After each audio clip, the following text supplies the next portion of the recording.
Assalamualaikum warahmatullahi wabarakatuh. Perkenalkan, saya Rifki Mulyawan. Di sini saya mewakili kelompok 5 dari tugas mata kuliah Data Science yang diampu oleh Profesor Dr.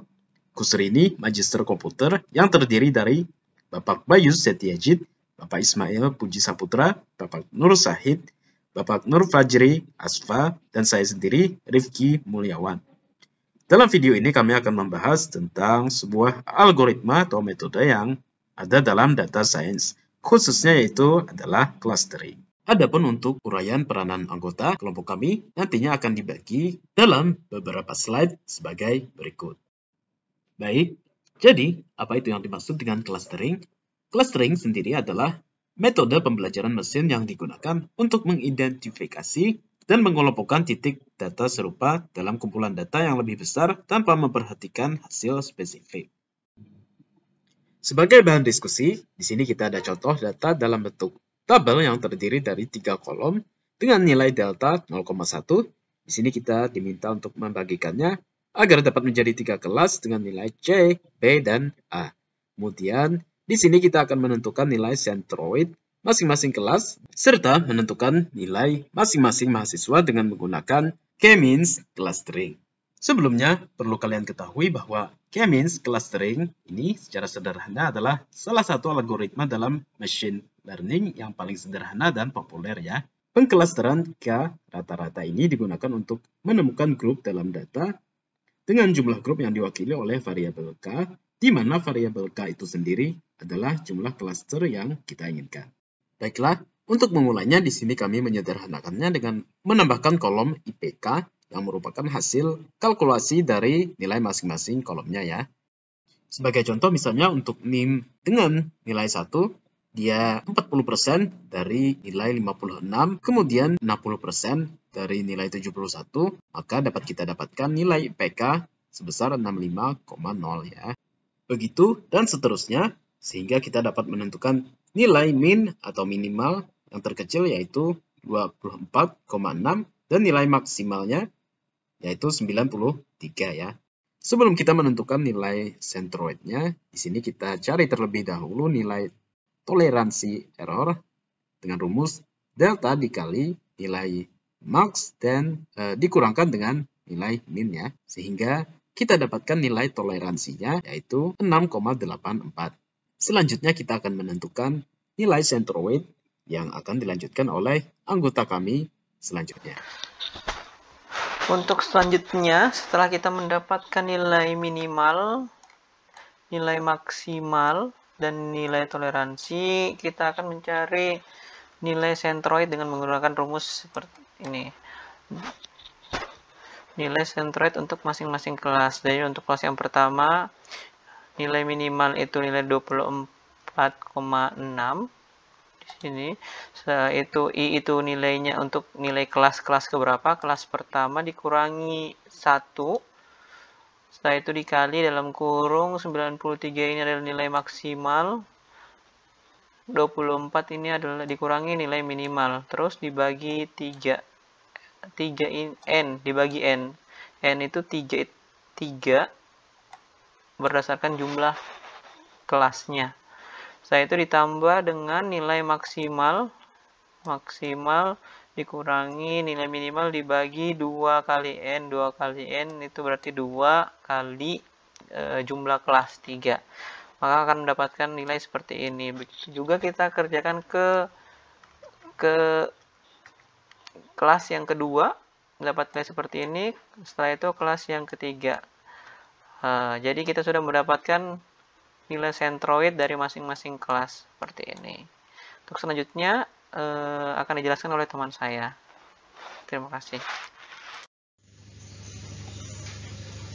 Selanjutnya, kita mencari jarak terdekat data dengan kelas. Data-data akan kita tabulasi seperti ini. Bagian atas kita masukkan centroid. Bagian kanan tabel kita masukkan data nilai. Selanjutnya kita akan mencari selisih data antara centroid dengan data nilai.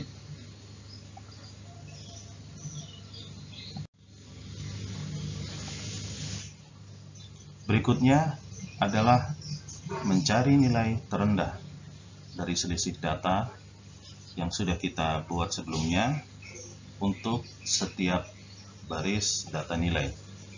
Perhatikan.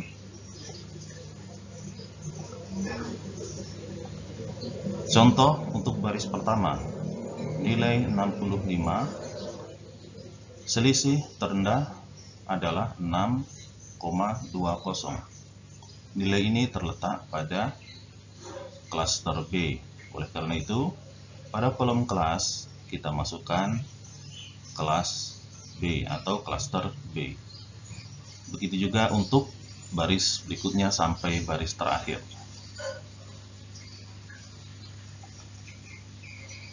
Setelah kita sudah menentukan kelas, berikutnya adalah mencari rata dari masing-masing kelas. Selanjutnya akan dijelaskan oleh rekan saya. Setelah kita mengelompokkan semua data berdasarkan klaster, di sini ada 3 klaster, yaitu klaster A, klaster B, dan klaster C. Setelah dikelompokkan data-datanya, klaster A memiliki 8 buah data, klaster B memiliki 6 buah data, dan klaster C memiliki 6 buah data.